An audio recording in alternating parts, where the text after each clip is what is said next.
আসসালামু আলাইকুম। সবার আগে বাছাই করা 10টি আন্তর্জাতিক খবর জানিয়ে দেব। প্রথমেই থাকছে শিরোনাম। তবে তার আগে অনুরোধ থাকবে ভিডিওটিতে একটি লাইক দিবেন।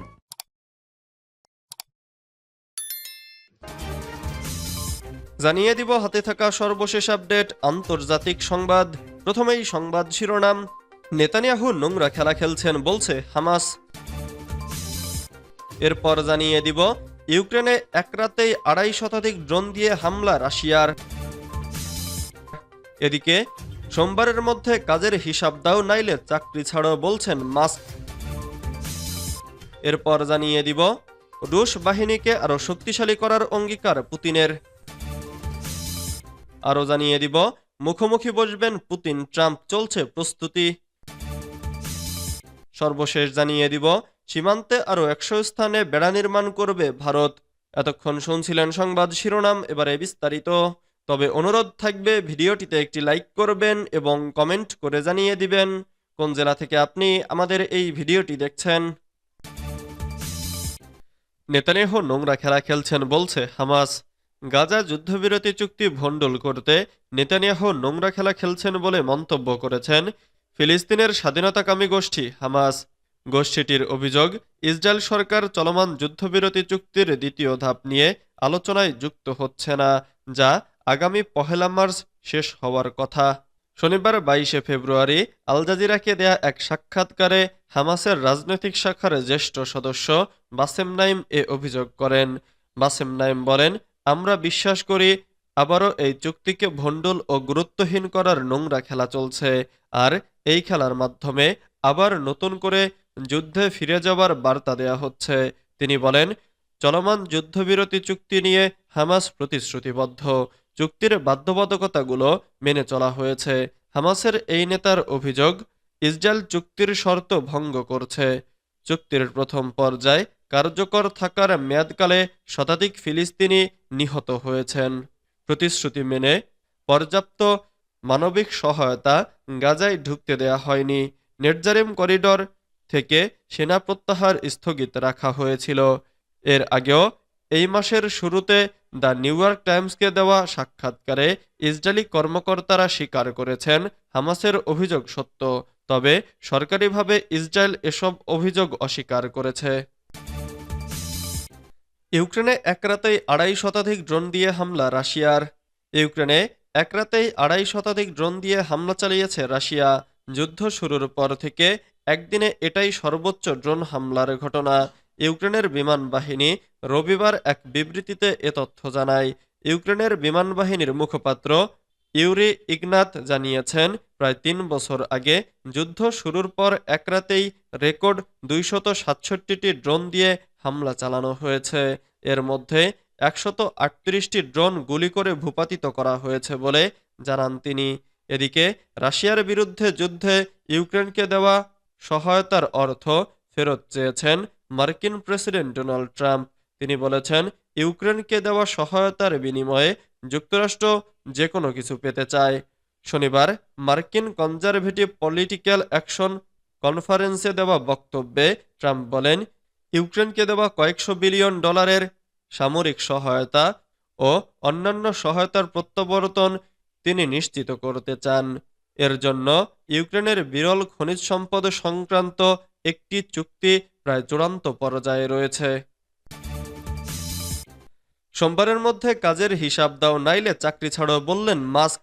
মার্কিন যুক্তরাষ্ট্রের প্রেসিডেন্ট ডোনাল্ড ট্রাম্পের প্রশাসন গতকাল শনিবার সন্ধ্যায় দেশটির ফেডারেল কর্মচারীদের একটি ইমেল পাঠিয়েছে, যেখানে তাদের আগের সপ্তাহের কাজের সাফল্য বিস্তারিতভাবে জানাতে বলা হয়েছে। স্থানীয় সময় সোমবার রাতের মধ্যে এই তথ্য না দিলে তাদের চাকরি হারানোর ঝুঁকি রয়েছে বলে জানানো হয়েছে ইমেইলে।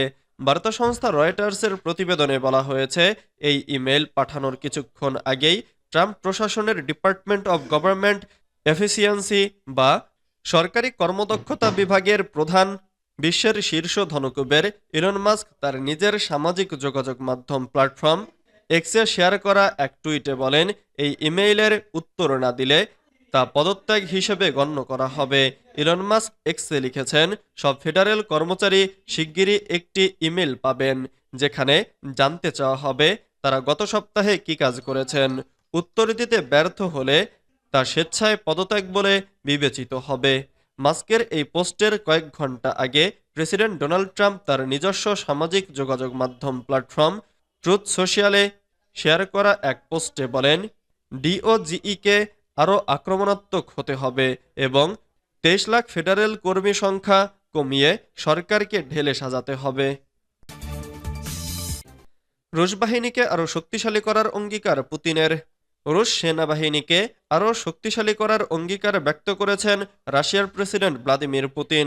সেই সঙ্গে তিনি বলেছেন, ইউক্রেনে তার দেশের সেনারা নিজেদের জীবনের ঝুঁকি নিয়ে রাশিয়ার ভবিষ্যৎ এবং জাতীয় স্বার্থ রক্ষায় কাজ করছে। কিয়েভের বিরুদ্ধে মস্কোর অভিযানের তৃতীয় বার্ষিকীর প্রাক্কালে রবিবার এক ভিডিও বার্তায় তিনি এই মন্তব্য করেন। ক্রেমলিন থেকে প্রকাশিত ভিডিও বার্তায় পুতিন বলেন, আজ তারা অসীম সাহসিকতার সঙ্গে মাতৃভূমি, জাতীয় স্বার্থ এবং রাশিয়ার ভবিষ্যৎ রক্ষায় লড়াই করছে। তিনি জানান, রাশিয়ার সশস্ত্র বাহিনীকে শক্তিশালী ও উন্নত করার কৌশল অপরিবর্তিত থাকবে। পুতিনের এই বক্তব্য এমন এক সময় এলো যখন ইউক্রেন যুদ্ধ তৃতীয় বছরে পা রাখতে যাচ্ছে এবং পশ্চিমা নিষেধাজ্ঞার মধ্যেও রাশিয়া তার সামরিক সক্ষমতা বাড়ানোর ওপর গুরুত্ব দিচ্ছে। এদিকে হোয়াইট হাউসের প্রেস সচিব ক্যারোলিন লেভিট জানিয়েছেন, প্রেসিডেন্ট ডোনাল্ড ট্রাম্প রাশিয়ার সঙ্গে একটি চুক্তিতে পৌঁছানোর ব্যাপারে আত্মবিশ্বাসী এবং এই চুক্তির মাধ্যমে 3 বছরের পুরনো রাশিয়া ইউক্রেন যুদ্ধের সমাপ্তি ঘটাতে সক্ষম হবেন। তিনি শনিবার দক্ষিণ লনে সাংবাদিকদের সঙ্গে আলাপকালে ইঙ্গিত দিয়েছেন যে এই সপ্তাহের মধ্যে যুদ্ধের অবসান হতে পারে। মুখোমুখি বসবেন পুতিন ট্রাম্প, চলছে প্রস্তুতি।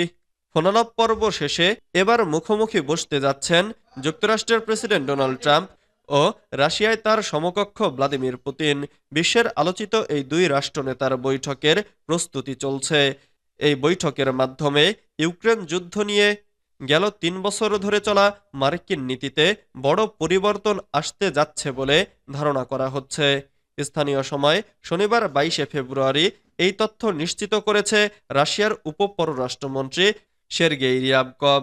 পুতিন ট্রাম্পের সম্ভাব্য বৈঠকে শুধু ইউক্রেন যুদ্ধ নয়, বৈশ্বিক নানা বিষয়ে বৃহত্তর পরিসরে আলোচনা হবে বলে জানান তিনি। সের্গেই রিয়াবকভ জানান, এই বৈঠক দেশ দুটির মধ্যে সম্পর্ক স্বাভাবিক করার ক্ষেত্রে প্রথম পদক্ষেপ। তবে বৈঠক আয়োজন একেবারেই প্রাথমিক পর্যায়ে রয়েছে। এ সময় বৈঠকের প্রস্তুতি বিষয়ে আলোচনা করতে আগামী 2 সপ্তাহের মধ্যে দেশ দুটির রাষ্ট্রদূতদের সাক্ষাৎ হবে বলে নিশ্চিত করেন তিনি। এর আগে বুধবার 12 ফেব্রুয়ারি ওভাল অফিসে এক সংবাদ সম্মেলনে রুশ প্রেসিডেন্ট ভ্লাদিমির পুতিনের সাথে সরাসরি বৈঠক করতে একমত হওয়ার কথা জানান ট্রাম্প। তাদের দীর্ঘ ফোনালাপের বিষয়টিও নিশ্চিত করা হয় তখন। সীমান্তে আরও 100 স্থানে বেড়া নির্মাণ করবে ভারত। সীমান্ত এলাকায় নতুন করে আরও প্রায় 100টি স্থানে বেড়া নির্মাণের সিদ্ধান্ত নিয়েছে ভারত। ভারতীয় গণমাধ্যম দ্য টেলিগ্রাফ অনলাইনের খবরে এ তথ্য জানানো হয়। পাশাপাশি চলমান সীমান্তে বেড়া নির্মাণের কাজ অব্যাহত থাকবে বলেও প্রতিবেদনে উল্লেখ করা হয়েছে। প্রতিবেদনে দাবি করা হয়েছে, এ বিষয়ে বিজিবির পক্ষ থেকে বলা হয়েছে, সীমান্তের 150 গজের মধ্যে যে কোনো স্থায়ী স্থাপনা ও কাঁটাতারের বেড়া নির্মাণের ক্ষেত্রে উভয় দেশের যথাযথ কর্তৃপক্ষের প্রতিনিধিদের সমন্বয়ে গঠিত যৌথ পরিদর্শক দলের পরিদর্শন ও যৌথ আলোচনার ভিত্তিতে নির্মাণের ব্যাপারে গুরুত্বারোপ করা হয়। অঙ্গরপোতা দহগ্রাম সীমান্তের শূন্যরেখায় কাঁটাতারের বেড়া নির্মাণের বিষয়টি তুলে ধরে সীমান্তে ভবিষ্যতে এ ধরনের ঘটনার পুনরাবৃত্তি রোধ করার বিষয়ে বিজিবি মহাপরিচালক বিএসএফ মহাপরিচালকের দৃষ্টি আকর্ষণ করেন। এছাড়া সীমান্তবর্তী নদীর ভাঙন রোধে তীরবর্তী বাঁধ নির্মাণ ও সংস্কার কাজ এবং পূর্বাভাস না দিয়ে বাংলাদেশের উজানে বাঁধ খুলে পানি ছেড়ে দিয়ে বাংলাদেশে সৃষ্ট অনাকাঙ্ক্ষিত বন্যার ব্যাপারে যথাযথ কর্তৃপক্ষকে অবগত করার জন্য বিএসএফকে অনুরোধ জানানো হয়।